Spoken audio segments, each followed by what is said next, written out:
Good day mga ka-Berks. I-share ko lang to kasi sobrang happy ako ngayon.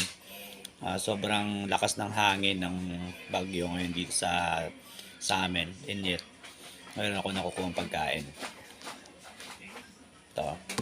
Ah, sa mahal ng pagkain ngayon, sa mahal ng bigas, mahal ng mga bilihin, nakakatong isipin na meron tayong makukuha libre. Yan, yung power naman kapag nagtatanim ka, yan naman yung binibigay sa atin na benefits pag nagtatanim tayo.